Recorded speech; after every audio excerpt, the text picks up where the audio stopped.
Habari, kwa majina yangu naitwa Martha Amos Mwakalibule, ni mwanafunzi wa mwaka wa pili katika chuo cha biashara Dar es Salaam, Tanzania.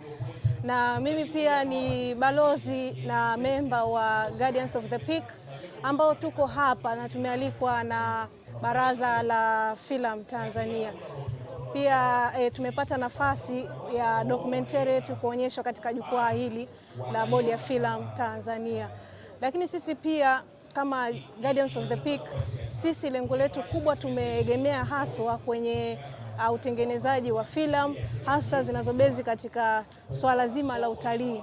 Kwa mfano kama documentary zetu zote mbili tumeelezea vyema kuhusu mlima Kilimanjaro na namna ambavyo tumewavuta watalii kupitia documentary yetu ambayo inaenda kuonyeshwa leo hii.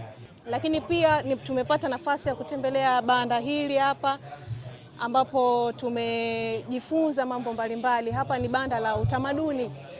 Tumejifunza utamaduni hasa kwenye swala la sanaa ya muziki wa utamaduni wa Tanzania.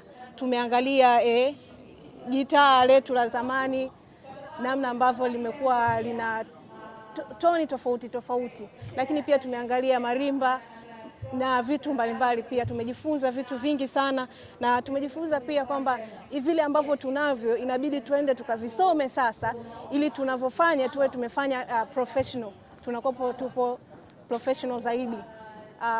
Sisi pia tunaendelea kuwakaribisha zaidi wale ambao bado hawajafika na kutembelea banda hili, waje kwa wingi sana hapa, wajifunze na waone wanaweza kuboresha vipi kile ambacho kipo kwao. Asante sana.